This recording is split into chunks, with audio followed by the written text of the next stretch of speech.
ओम नमस्ते जी सभी को। हम शराब से सर्वनाश की बात हम कर रहे हैं। देखिए, शराब ने बहुत से घरों को बर्बाद किया। घरों को ही नहीं, रजवाड़ों, रियासतों को, राजाओं को भी शराब ने बर्बाद किया। इतिहास बताता है। हम चर्चा कर रहे थे तो शराब ने मुगलों का भी सर्वनाश किया। शराब ने मराठों का, यदुवंशियों का, सबका नाश शराब सूरा ने किया है। मुगल राज्य के नाश का बड़ा कारण था कि भारत में आने के बाद ऊंचे दर्जे के जो मुसलमान सरदार थे वो सूरा और सुंदरी के चक्कर में पड़ करके निर्बल हो गए थे। मुगल वंश इसका जन्मदाता था। बाबर में अनेक गुण थे, परंतु वो शराब पीने में किसी से पीछे नहीं था। उसका प्रकृति प्रेम मदिरा प्रेम का सखा बना हुआ था। फतेहपुर सिकरी में जब राणा सांगा के तीरों ने उसकी नाक में दम कर दिया, तब खुदा को प्रसन्न करने और अपने भयभीत सैनिकों को उत्साहित करने के लिए उसने शराब की बोतलें और मूल्यवान प्याले तोड़ दिए। इस नाटक का उस समय सैनिकों पर अच्छा प्रभाव पड़ा, किंतु युद्ध के जीत जाने पर बोतलें वापस आ गई और फिर से शराब की धाराएं बहने लगी। इसी कारण बाबर ने का सम्मान उसका पुत्र हुमायूं न वैसा शासक था और न वैसा योद्धा था। अकबर बड़ा समझदार था, दूरदर्शी शासक माना जाता है, किंतु वो भी शराब पीता था, परंतु संभवतः उसका नशा कभी गले से ऊपर नहीं पहुंचा। अर्थात क्या, उसके शराब पीने का जो ज्ञान था वो बाहर के लोगों को नहीं होता था। वो विलासी था, परंतु उसका राज्य विषय लोलुप होकर बिगड़ने नहीं देता था। वो वह अपने आप का पर्दाफाश नहीं होने देता था, परंतु वो भी गलत था। जहांगीर के जीवन में शराब, राजरंग और विषय भोग, उनके शासन को अन्य कार्यों के समान अपनाया गया, अंगीकृत किया गया। कोई सीमा मर्यादा नहीं रही। जहांगीर दिन चढ़े उठता था, थोड़ी देर माला फेरने के बाद उसके बाद राजा प्रजा को दर्शन देकर के 2 घंटे के लिए वो सो जाता था। दोपहर के समय भोजन करके कई घंटे के लिए वो रणिवास में चला जाता था।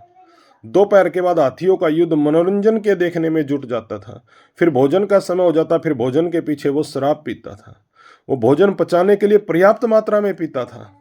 फिर भोजन से उठकर मित्र मंडली के साथ अलग भवन में शराब का दौर शुरू होता था।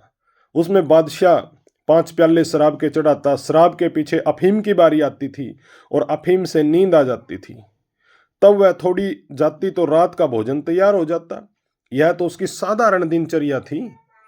और देखिए सज्जनों, जब कभी महफिल जमती और शराब का दौर चलता था, जहांगीर उसके सिर तक डूब जाता था, सिर तक शराब में। पर उसे बेहोशी की अवस्था में उठा करके चारपाई पर डालना पड़ता था। आज भी आप लोग देखते होंगे कुछ लोगों को, जैसे कुत्ते को टांग पकड़ के खींचते हैं, ऐसे ही गली में मैं घसीटते हुए कुछ लोगों को देखता हूं। उनके परिवार वाले उनको नाली में, गली में घसीटते हुए घर लेकर के आते हैं। वो कोड़े दीवारों को पकड़ पकड़ कर वो घर पर आते हैं, कहीं तो रास्ते में ही लेट जाते हैं बेचारे। तो वो भी ऐसा ही करता था और उसे बेहोशी की अवस्था में वो खाट पर, चारपाई पर, बेड पर उसको लिटाना पड़ता था। इस शराब की बुरी आदत ने उसकी इच्छा शक्ति को इतना निर्बल कर दिया था कि उसके जीवन का उत्तर भाग जो था, आखिर भाग जो था, नूरजहां की गुलाम बनकर रहा। वो उसका दास बनकर के रहा और राजकार्य में नूरजहां की इच्छा से ही काम होता था। जहांगीर तो नूरजहां का आज्ञाकारी सेवक था, एक किस्म से यूं कहूं। और सज्जनों, शाहजहां पहले दूरदर्शी योद्धा था, राजनीतिक समझा जाता था, पर गद्दी पर बैठने के बाद उसके पीछे साम्राज्य के ऐश्वर्य ने उसे विलासिता की ओर झुका दिया। और उसका भी जो मुख्य जो कारण था वो शराब। और शराब में भी जहांगीर की दशा, उसकी भावभंगिमा जहांगीर जैसी हो गई थी शाहजहां की। भेद क्या था कि जहांगीर के समय में तो नूरजहां बेगम संभाल लेती थी और शाहजहां के कार्य को कोई संभालने वाला नहीं था। उसके बेटे सारे अयोग्य निकले और उसके बुढ़ापे में उसको कोई सुखी नहीं बना सके। एक विषय आसक्त बूढ़े को दुख ही दुख सहने पड़े। औरंगजेब शराब से बचा हुआ था। उसका आचार अन्य मुगल बादशाहों से बहुत अच्छा था, उसका व्यवहार। वह कुछ इतिहासकारों का मत है, मैं अपने पास से नहीं कह रहा। शराब कभी कभी वो भी पीता था। उसके हरम में उसकी एक बेगम प्रतिदिन शराब पीती थी। जो दारा शिकोतो की खरीदी हुई विदेशी सुंदर स्त्री जजियाना नाम की थी। औरंगजेब उसके ही वशीभूत था। कंचन कामिनी सूरा सुंदरी हैं, जो इतिहासकार है वो समझेंगे मेरी बात को। हो सकता उसमें सत्याकांक्ष न हो, वो उंगलियों पर नाचता था उसकी और उसे ही शराब पिलाती थी। और उसके प्रकट रूप में तो वो शराब का बड़ा विरोधी था, किंतु उसके कितने ही सरदार शराब के सूरा में अवश्य डूबे हुए थे। उनकी धर्मांधता और धर्मांधता का बड़ा कारण प्रजा और अधिकारी किसी की दशा नहीं सुधरी। औरंगजेब के पीछे तो मुगल वंशजों के चरित्र बहुत ही निर्बल निकले, बहुत गंदे हो गए थे।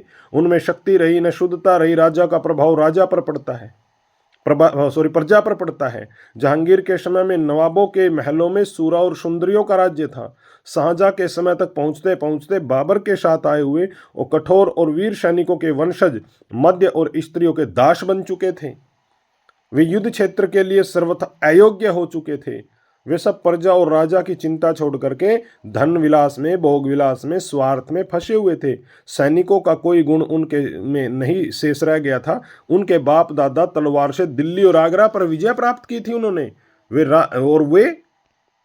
रात दिन वेश्याओं के साथ मद्यपान करते थे।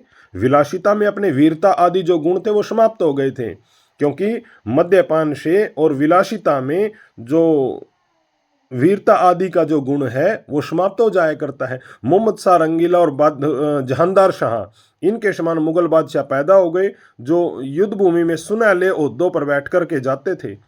पूरे हरम, हरम बोलते हैं जी बेगमों की फौज, उनको साथ रखते थे। तिलमिलाते लेखों में सो जाते थे। वो दूसरों के कंधों पर रखकर बंदूक चलाना कर जीतना जानते थे, चाहते थे। शत्रु के आने पर हाथी, योद्धों, स्त्रियों और खेमों में छिप जाते थे।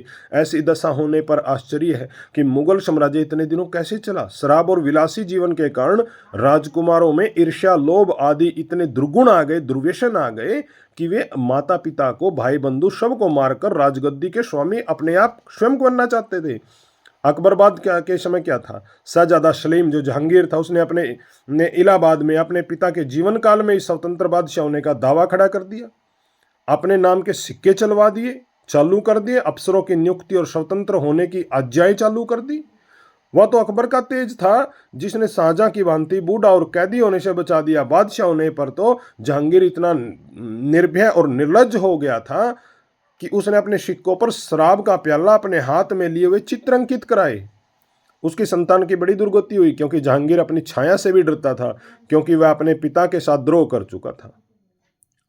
इस लड़के की आंखें सिलवा दी और उसने अपने दूसरे विश्वास पात्र जो राजकुमार था खुर्रम, उस खुर्रम को उसने सौंपा है। आप इतिहास पढ़ेंगे पता चलेगा। और दक्षिण विजय के लिए जा रहा था, भाई की कैद में ही था, वो शीघ्र मर गया। थोड़े दिन बाद जहांगीर शाहजहां को छोड़ करके तीसरे लड़के परवेज से प्रेम करने लगा। खुर्रम ने विद्रोह कर दिया। तो आज के लिए इतना ही, कभी फिर आपको बताएंगे। धन्यवाद, नमस्ते जी।